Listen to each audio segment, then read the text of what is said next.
Greetings, traveler. Hey guys, what's up? A lot of you have been asking me about another state of the meta video, but now for Witchwood, of course. And I really want to make that, and I definitely will make that. But I thought I would just show you guys the process of, how I arrive at those conclusions and how I really go about testing the meta.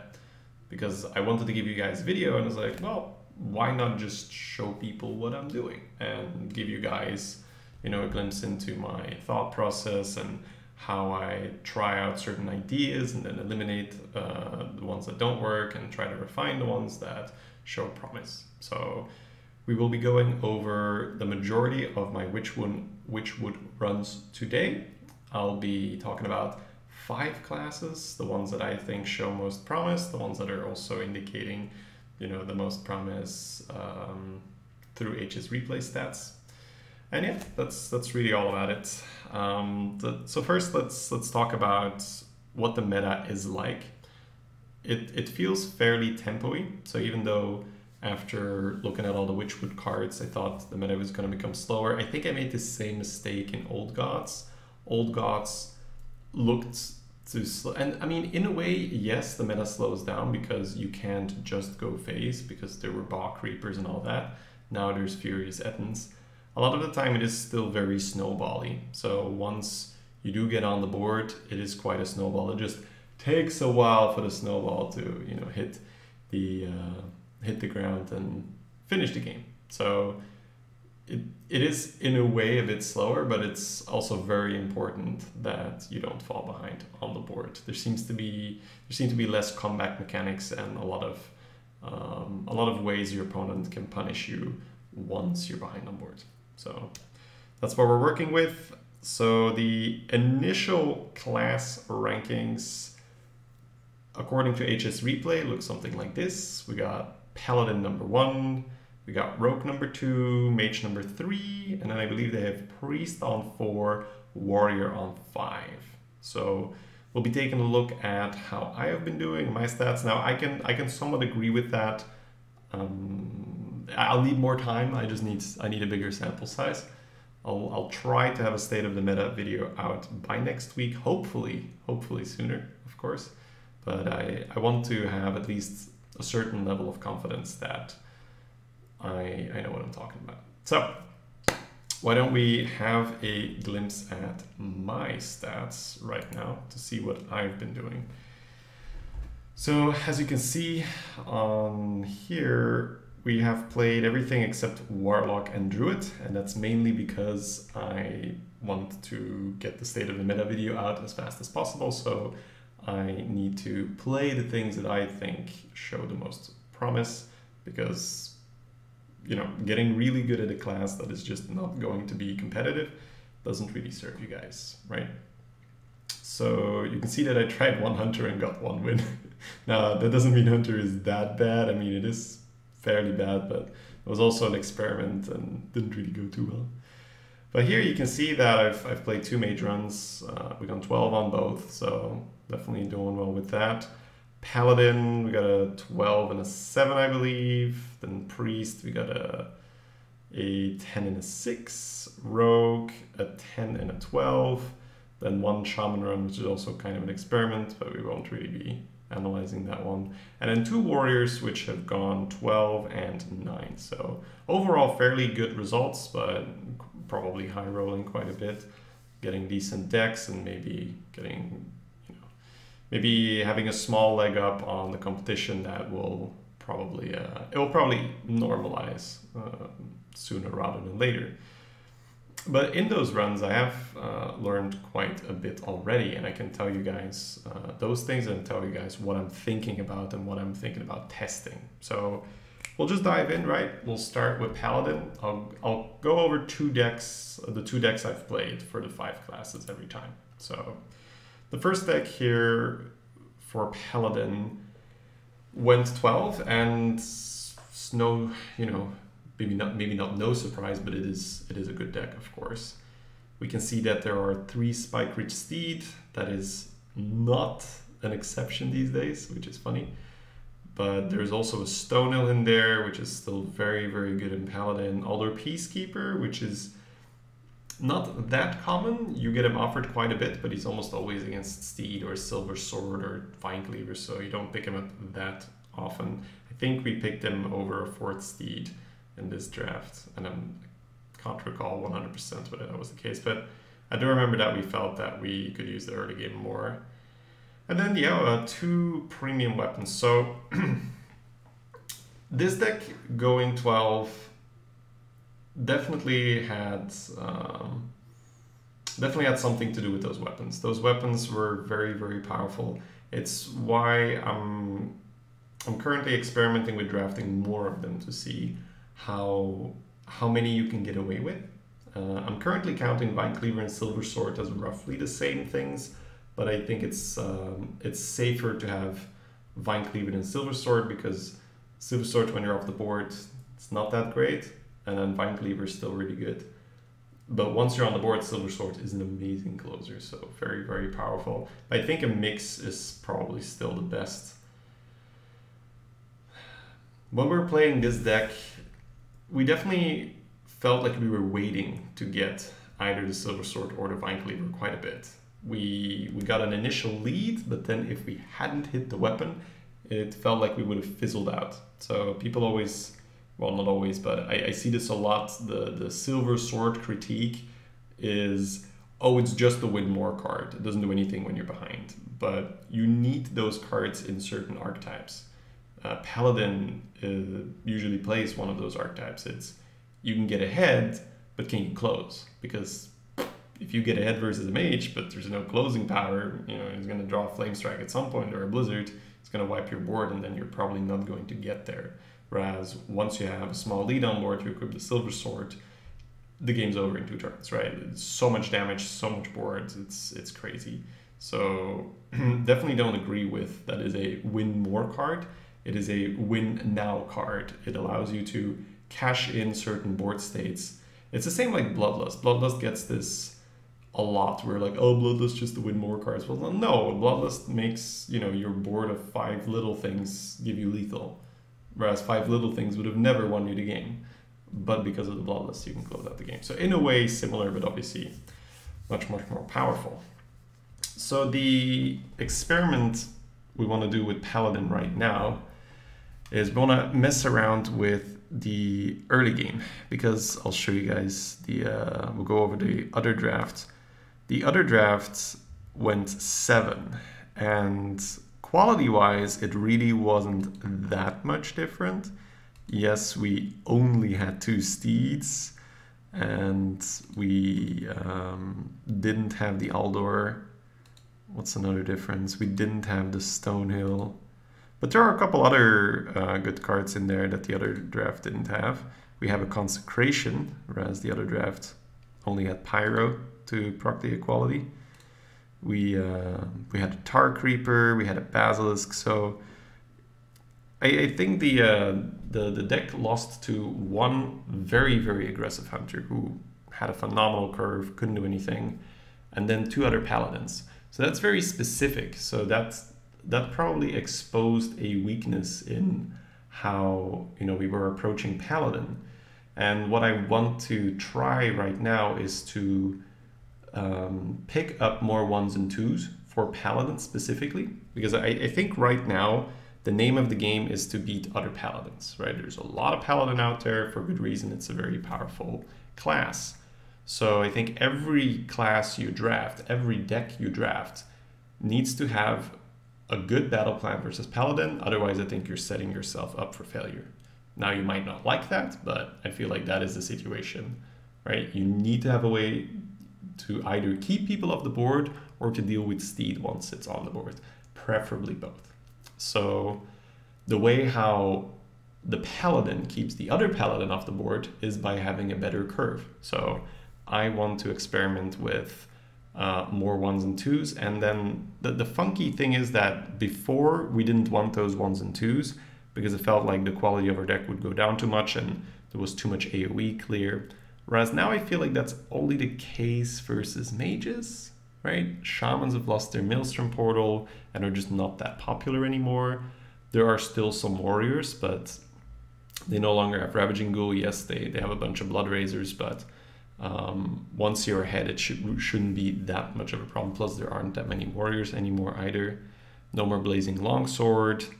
So that's what I want to mess around with. So the next Paladin I'm going to draft, we're going to focus more on 1s and 2s.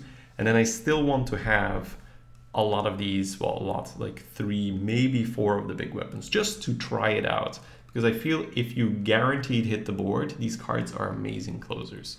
So that doesn't mean that it's correct to draft a bunch of them, but that's the whole point of the video, right? I want to give you guys, you know, a look into my testing process. So that's something I'll be doing. I'll be picking up more early game, and I'll try to compensate for the loss of value with those very powerful weapons. I think I'm going to stay away from 5s and 6s for this kind of draft. I'm going to still pick Steed, like probably every Steed I see, and then a lot of the big weapons, and that's going to be my top end. Steeds and the big weapons, and then just focus on 1s and 2s, 3s, make sure I get the board versus other Paladins. It's either that or, you know, have 3 Consecrations or something, right? You need something to make sure that the other Paladin isn't on the board, because unfortunately the guy who steeds first probably wins. That's kind of the game you're playing right now when you're playing Pally v Pally. Right, so those are the notes for Paladin. That's what I'm going to be messing around with. All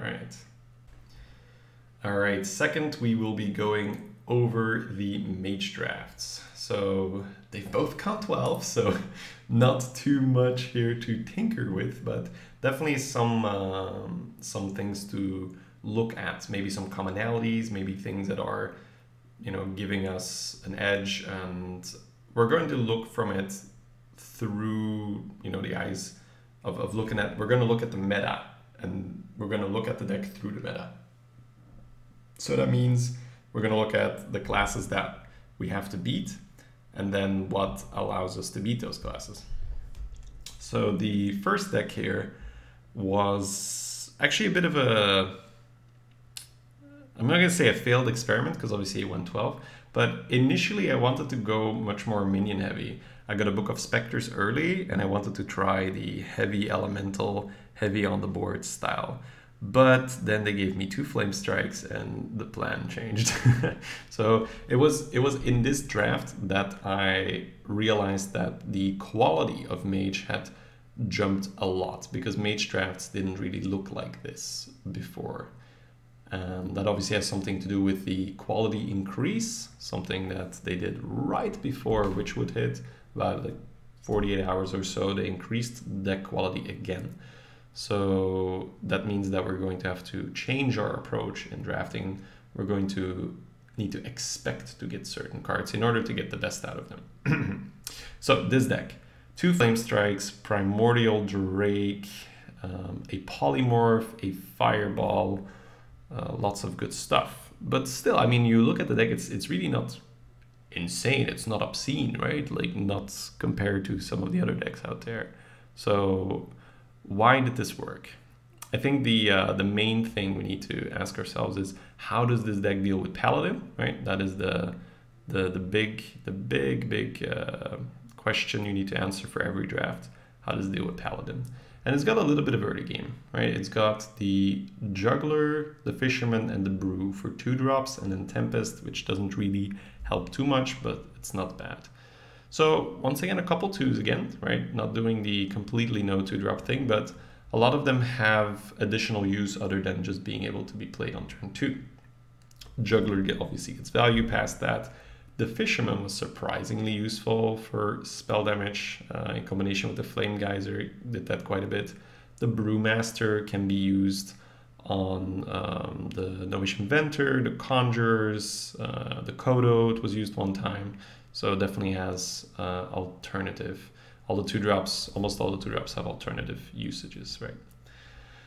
Then the 3s. The 3s could have been better. We have 1, 2, 3, 4, 5 3s that I don't mind playing on Curve and MCT. So it's actually not bad, right? Could have been better, but it actually makes the cut, right? For some reason I thought I only had 4 good 3s, but we have 5 good 3s, so that's fine. That's probably why the deck did well, right? So 5 somewhat premium 3s, and then an MCT on top.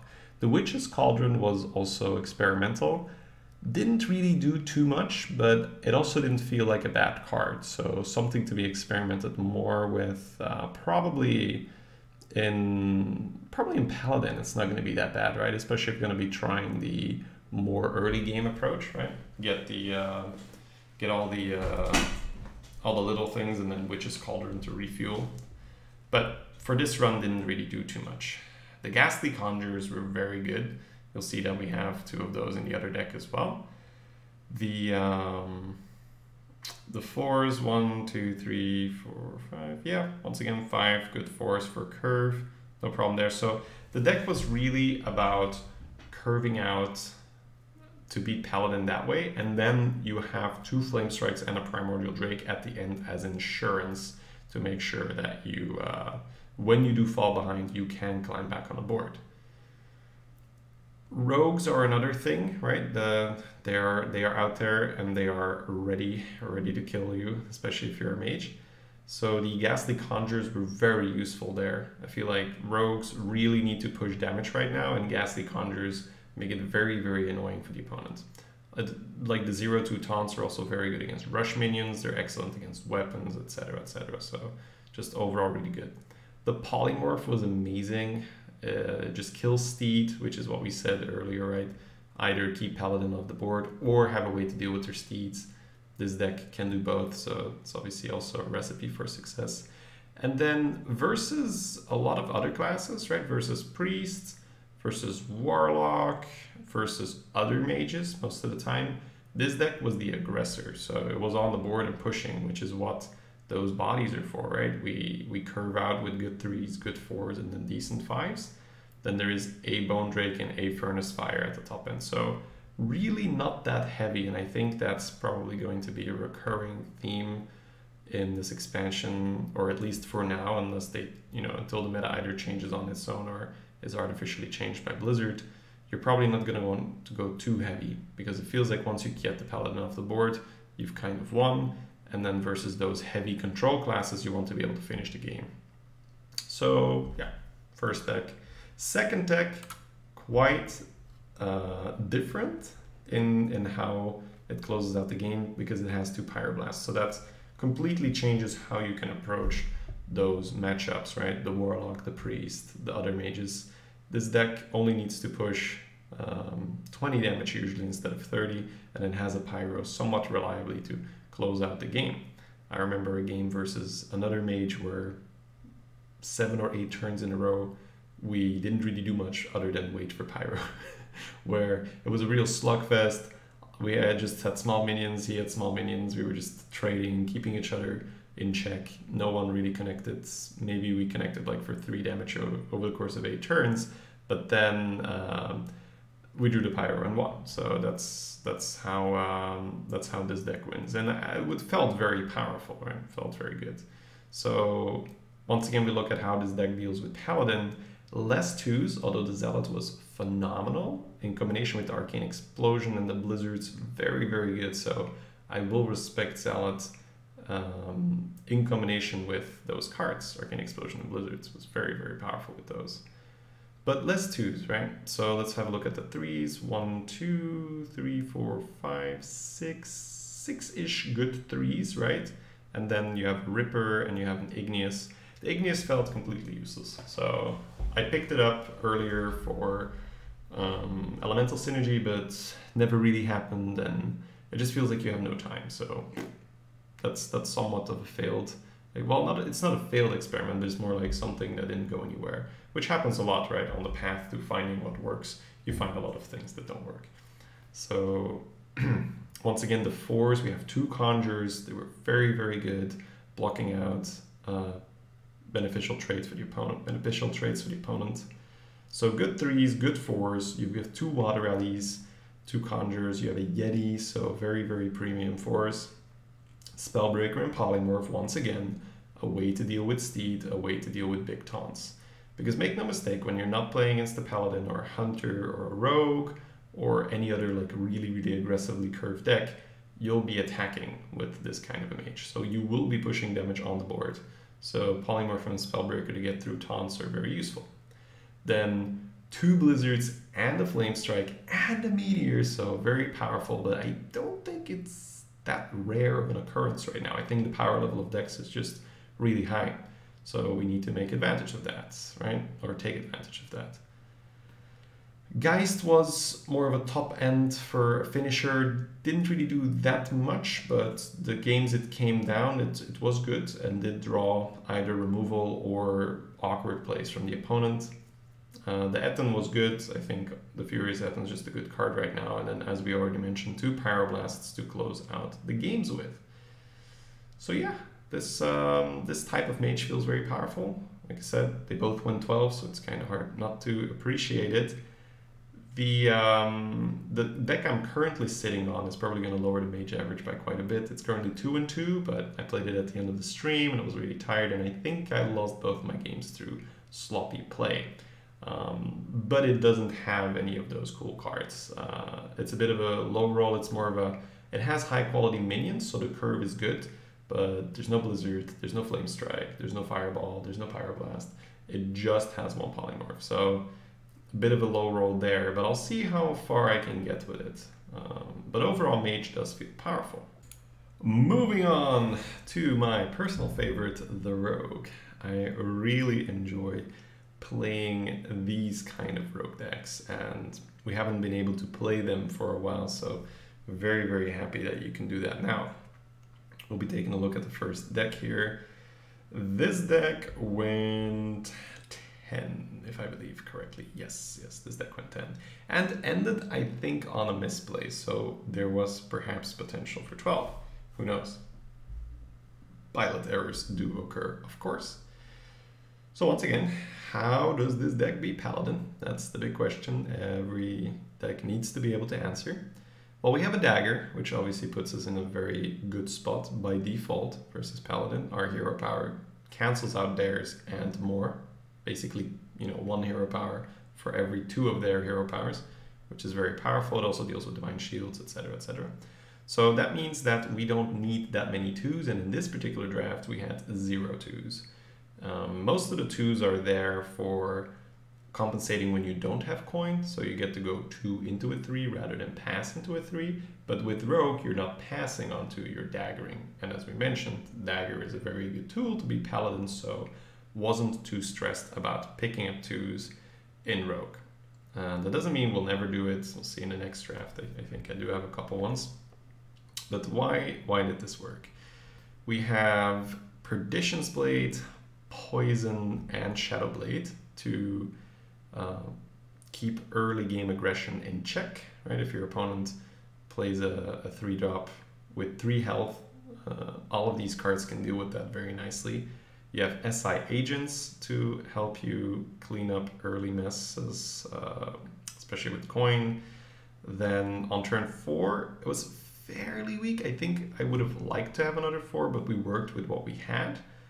Strider, 2 Drakes, and Stone Shaper. The Drakes were picked somewhat highly, but just because we needed 4 drops. So I think we skipped some decent quality to get those Drakes, and they did the work, right? Just being able to play them on curve, especially if you're going to skip your turn 2 by daggering, the Drake will be a 4/6 instead of a 4/5, which is nice.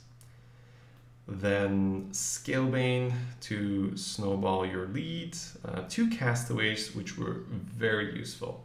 Now, this kind of deck will be the aggressor in a lot of cases, but if you do find yourself on the back foot, or even if you're still being the aggressor where you just need to get through a taunt, the Castaways were very, very good. The amount of times that we just played Castaway, traded it in, get a Cold Blood from the Death Rattle, equip the Cold Blood, push 4 extra damage, it just felt so good.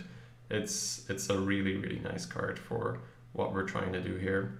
Then a Primordial Drake at the end, which felt a bit unnecessary, but it was the best card in the pack, and it's obviously still a really powerful card, but I feel that if you have a really high quality card next to it, such as a Valspine Slayer, you probably want that one instead rather than Primordial Drake, just because your way to deal with early aggression is by being on the board and pushing them off the board, rather than waiting to fall behind and then swing the board back, which what the Primordial Drake is for.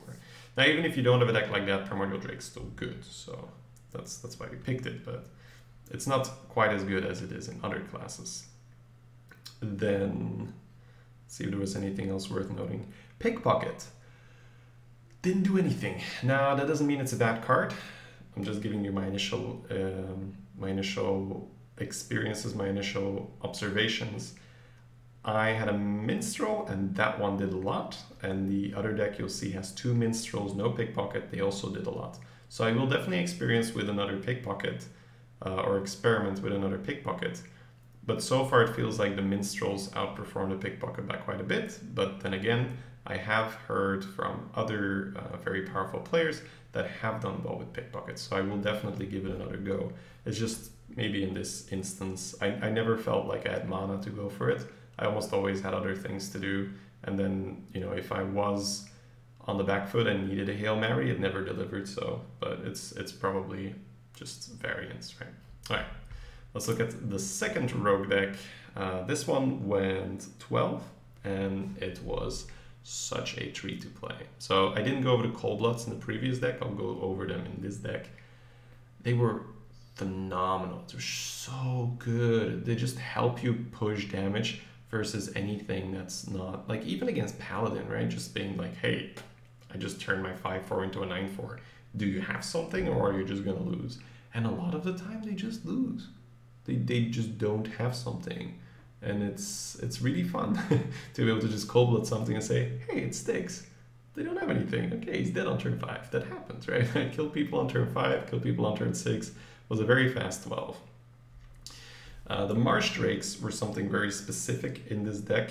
They felt awkward. Now, they did all right, but if your opponent plays a Tar Creeper, if your opponent plays a Lone Champion, if your opponent plays anything with Taunt, you can't play them, right? Because your dagger won't be able to reach the 2/1. So that's a very, very big weakness that I initially overlooked when I was rating this card, or when I was going to try it out.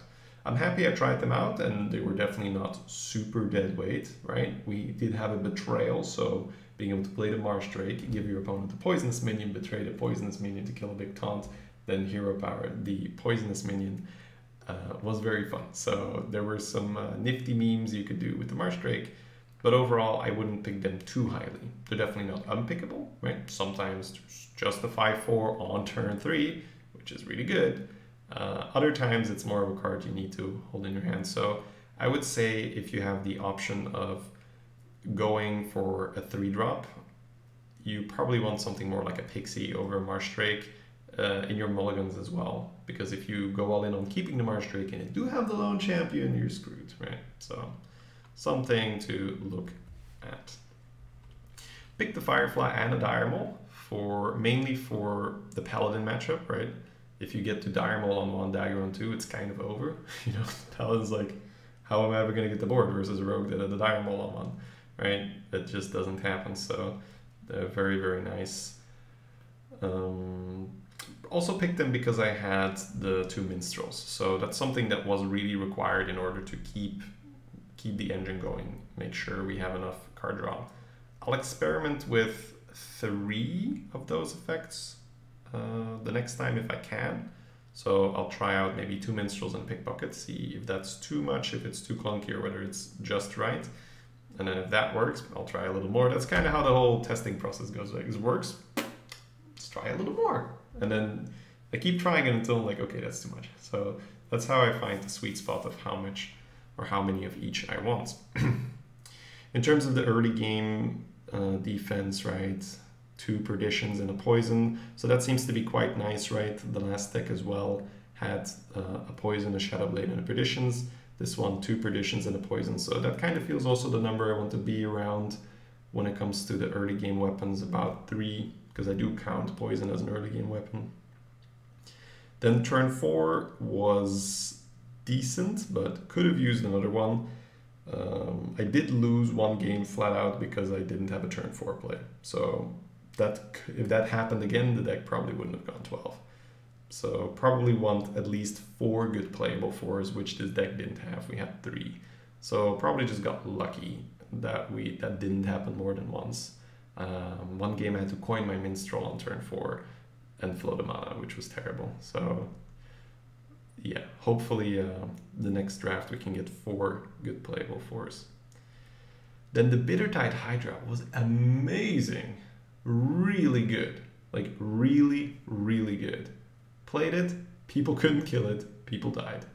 Over and over and over again. So it was a bit of an experimental pick because initially I didn't even look at it because I kind of had ruled out like, okay, probably don't want Hydra, take too much damage. But in this meta, it hit very hard. It was a ton of pressure very early. Like you played Hydra and you cold blood another thing, you suddenly have 2 very big threats.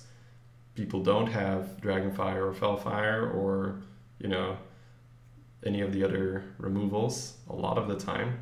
But the riskiest thing is it getting blizzarded. So, but still against Mage you usually have at least 1 turn where you can connect for 8. Then Argent Commander was very good, but that's kind of has to happen if you have triple Cold Blood. That's just a very, very good card for closing out games. The Spiteful Smith was okay, but never like super amazing, but just a thing to play on 5 together with the Hydra. Another Etin, just random copy of Etin in most of my decks, finds his way and does a lot of things. So was definitely good, right? Definitely good. And another Cursed Castaway, which pulled Cold Blood on numerous occasions with triple copy. How else can it be? So very, very excited to try more Rogue and just very happy that Rogue has found a good place in the meta. It's almost like I don't mind Paladin being number 1 because I'll just pick Rogue and farm them, right? In this 12 in Rogue, I think I beat 5 Paladins and lost to 1 of them. So, and most of them had really good decks. They just, like, that was actually the one loss where I didn't have a 4.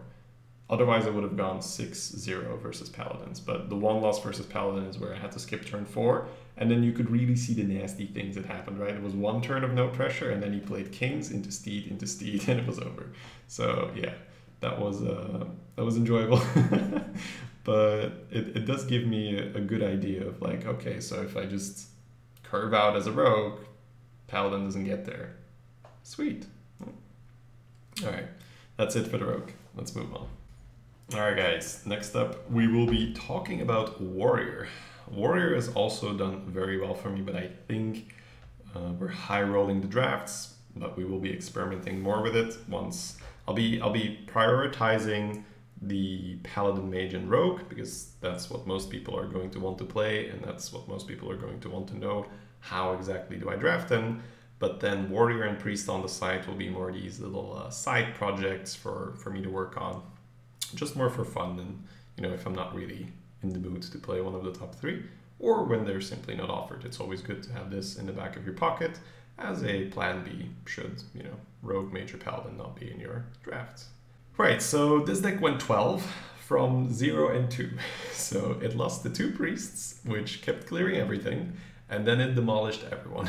So that's how Arena goes sometimes, right? You meet 2 really bad matchups and then you demolish everything else. We were also probably a little tired and misplaying, etc. But we got there in the end, and this deck was so dirty. Triple Frothing with double Warpath was wow. You have 1 Frothing on the board. Let's say there's 5 minions, Frothing included. Warpath deals 5 damage for 2 mana, right? It's like Mind Blast it's like Mind Blast with Echo, right? You Warpath again, you Warpath again. So that's 15 damage for 6 mana, assuming that none of the minions dies, and you can only do it 3 times, otherwise your Frothing's dead, of course. And it's just, wow. And you can even do that in the same turn where we did this a lot, where we played Armorsmith next to the Frothing, Warpath, gain 1,000,000 armor, Frothing gets 1,000,000 damage, boom, and you close out the game. So felt very patrony from back in the days. Only you have to play the Frothing, hope they can't remove it. So that's pretty much the big win condition of this deck. Play the Frothing, hope they can remove it, and then super fun. Alright, so the two battle rages were very nice in this particular list with triple razor, double warpath. The triple razor might seem like an anomaly, but you'll see in the next draft that I had 5 razors. So that's probably more the anomaly, but it makes sense when you think about it, because there is a weapon bonus in place, right? Weapons and spells have a higher occurrence than they used to, a long time ago. So which weapons are there right now, right? You had the rotation of Fool's Bane, Blazing Longsword is no longer here. That doesn't really leave for very many top tier weapons. So in that premium bucket, where the Razor, the Fool's Bane, and the Blazing Longsword used to be, there's Razor and Gorehowl and Reaper or something like that, right? That's your weapons. So you're just going to find more Razors now than you used to. And I would pick him because, once again, how do you deal with Paladin? Well, dealing an AoE to the board and then AoE to the board again and then AoE to the board again seems like a pretty good way to keep Paladin off the board. So yeah, that worked really well. 2 Spellstones as usual, pretty common as well now with the increase in quality again. Before they had the patch where they increased the quality, getting Spellstones wasn't really guaranteed. Whereas if you remember at the start of 10.4, where they changed the system that cards were offered in buckets, right, rather than based on rarity, they increased the quality by a lot. And when you drafted Warrior, then you were quasi-guaranteed Spellstones. Then they nerfed it, and then Spellstone was like, okay, sometimes you get it, sometimes you don't. Now that we're back in this higher quality offering rates, it feels like you can reliably get the Spellstones. So for now, at least until they change something, I would just go all in on this. Just get the Razors, get the Spellstones, farm Paladins, play 3 5/5s, win the game. Seems to work quite well. And then of course you have the option of going for the Frothings as well, which you should see more of because of the quality increase. And then if you get Frothing Blood Razor, Frothing Warpath combo, you can just demolish people. You see that there's an Owl as well. It's not a coincidence, right? We picked that up to deal with the Steed. Curve-wise, we're not really focusing on 2s, and that's because the Blood Razors really help you to get back on the board versus Pally. Whereas if you're playing Pally versus Pally, you probably want, those 1s and 2s because you don't have Blood Razor, right? You might have a True Silver, probably not, because it's up against all the other crazy shit. So it's harder for a Paladin to get back on the board than a Warrior. What a wonderful time to live in, right? I never thought I'd say, it's, like Paladin doesn't quite get on the board as well as Warrior does, right? So the Blood Razors are very, very good at that. Militia Commander is another really good card to get back on the board. So with Warrior, it doesn't feel as necessary to hit that turn 1 or turn 2. Feels like you can rather be Hero Power on 2, play a good 3-drop, play a Blood Razor, and be back on board. The Muck Hunter was pretty darn good, but that was to be expected in combination with Blood Razor, because you can Blood Razor on turn 4, play the Muck Hunter on 5, do the AoE, and suddenly you have a 5/7 rush, pretty much on the downside. Seems like it's pretty Doomguard, right? You get a Doomguard. So Blood Razor into Doomguard, pretty good curve. Then a couple 6s, right? Which you can afford because we're not picking those 1s and 2s. Still, Taunt is good because of the weapons, you will still get rushed down by some people. And then the Spellstones, as mentioned earlier, to close out the games. So, very nice. Then this next Warrior deck was dirty. So, funny enough, the previous deck went 12, this went only 9. Well, only 9, but if you look at the deck, come on. It's because I went 1 and 2 again, right? So the previous deck 0-2, this deck 1 and 2. And it's because I didn't meet Paladins. Like, it's such an... I feel like Warrior right now is such an expert Paladin killer that the early games are your most dangerous ones, where you meet the wild cards, the crazy decks that are like, I don't care about the meta, I'm just gonna pick cards. And they can completely surprise me. I had a Shaman go super aggro, and it worked so well against me because, hey, I'm Mr. No 2-drops here with Warrior, right? Neither of the deck had 2-drops, so he went super aggro and then played Blaze Caller was it Blaze Caller? He played an element, I think it was Blaze Caller, into Kalimos for the face damage, into Spell Power Lava Burst in my face. And it was like, okay, I guess I lose, right? So, but I'm not playing around that. And you probably shouldn't, because that's not the meta. The meta is Paladins, right? Paladins, maybe some Rogues. But even Rogues don't throw that much face damage out of nowhere. So yeah, this deck would have probably been able to go 12, but got cut short because it's essentially started with 2 free losses. The other loss was a Druid with Tyrantus, and I was like, come on, man, I have 2 executes. And then he plays Tyrantus, and I can't do anything. So there were 2 after he played UI, of course, right? Otherwise, I don't think he would have been able to build up enough pressure to finish me off with the Tyrantus. Well, the Tyrantus didn't finish me off, but I had to trade 2 golems in for my spellstone. So after your opponent casts UI, having to trade 10 power into a Tyrantus, and I think I had to also like throw away 2 Blood Razor Chargers in order to deal 2 more damage to it. But anyways, that's besides the point. Just to say that the deck could have probably gone 12, but got caught by off-meta classes early in the run. So let's have a look at the actual deck here, right? We see once again no 2s, but we have 2 executes, which go very well with 5 razors and a warpath. So 6 very nice executor activators. Voodoo Doll for pretty much a 3rd execute, so we could deal with pretty much anything. Valkyr Soul Claimer is premium in this kind of deck because you always get 2 ghouls out of it, if not 3, which happened quite a bit. Then Lone, Frost Rider, Frothing, Death Speakers, all premium 3s. The the Gluttonous Ooze. Ooh, that's something I haven't touched on yet. Weapon Destruction, so good, because oftentimes the Paladins are just waiting for Silver Sword, and if they have something and they get the snowball rolling, you're dead. Not with an Ooze. So Weapon Destruction feels very good, like just having a Sludge or an Ooze just waiting for when the Silver Sword hits, so good. Or Divine Cleaver or anything, right? So Weapon Destruction is up there again. Then Quadruple Spellstone. Just, yeah, what can I say? When you have 5 Blood Razors and 2 Arcanite Reapers, why not? So normally I wouldn't really use this deck as an example because it's a bit of a freak, right? But I just don't have that many runs. I don't have more than 2 Warrior runs right now. So I'll be experimenting with Warrior once I've got a pretty good handle on the Rogue Mage Paladin, and then we can see just how consistent it is, because as I mentioned, I do think I'm high rolling right now, getting the 9 and the 12. But hey, I mean, if you're guaranteed the Blood Razors and the Spellstones, I don't see why Warrior can't be, you know, a top competitor for the map.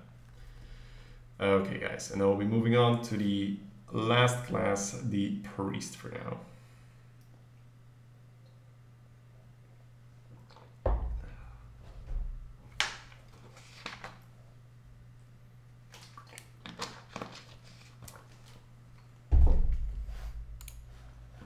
Alrighty, so deck 1. This was day 1, run 1. So the very first run. Went in pretty much completely blind and got 10 wins with the deck, right? Yes, 10 wins. So let's have a look. I don't think it's like amazing for data just because it's the very first run, right? So people are still experimenting with all kinds of crazy stuff. But there's still some things that I want to touch on, if not just, you know, to learn from, even if it's not so applicable to the actual run. The Crystalline Oracles performed well, and why not, right? It's a, you know, if you guys have seen Collins talk about it, this is his boy, right? He loves the Crystalline Oracle, and they did do work, especially with the double Twilight Skull. And I don't really advise to go for that particular, you know, play. It's just that the Twilight Skull was the best card in the pack, so we picked it and it worked out. We had 2 Oracles and it actually did quite some good work. I feel like in Priests, well, we'll talk about it in the next deck, right? About the changes I want to experiment with. But here we can still see, right? Good 3s. We have Stonehills for the value. We have Zola for the value. We had no fours, which I think, you know, has to have been a mistake, but we couldn't really work around it. This was more of this traditional control priest that worked out because people were experimenting. I don't think that this deck is very representative of how you're going to want to draft. So I'm just gonna touch on the Gilnean Royal Guard and then we'll move on to the next deck. I overestimated Gilnean Royal Guard. I believe that Merps and Advocate correctly predicted that it was going to be fine, but not, you know, not crazy good. So the thing with the Royal Guard is that sometimes it's amazing, other times it's dead in your hand. So for an 8-drop to be dead in your hand, that's kind of painful, right? That takes you, that sets you back quite a bit. Now in Priest, it might be a bit better just because that's kind of Priest's spiel anyway, right? You have a bunch of dead cards that sometimes are absolutely amazing, right? You know, like, Mind Control doesn't do much. Oh, until he played Furious Head and yoink, right? Shadow Mana doesn't do much. Oh, but he played an Eknap or a Basilisk. I get to use it now. So it might be that it's because the Royal Guard was really good in this run, but kind of meh in other runs. So it could be that it's more in this control-y Priest environment that it just feels more at home because that's kind of what you're doing with Priest anyway. You're waiting until your opponent plays into one of your cards. So you probably have that luxury of waiting around until the Royal Guard is good. Whereas in other classes, you probably don't have that luxury, right? Okay, so as I said, I don't think this deck is too indicative of what I want to be trying since it was just day one, run one. The next deck is, even though this went 6 and the other deck went 9, I think this is more along the lines of what we want to be experimenting with. So you can see much lower curve because there were way more Paladins in this run already than in the previous one. I believe that if there were more Paladins with the first deck, it would not have gone 9, right? Anyways, moving on. How does the deck beat Paladin? Duskbreaker. So you might say, well, Shady, what if you don't get 3 Duskbreakers? They're pretty consistent right now. And that's, I think, because of, you know, how the buckets work and because the offering rates increase. Something to be experimented with, but it feels like the Duskbreakers are pretty common. So something that I'm going to be shooting for is to see how consistent you can get the Duskbreaker package. There's a decent amount of good dragons going around as well, so that does help. So this particular deck did lose to Paladin. I can look at my notes here and see exactly what we lost to. It's not that long ago.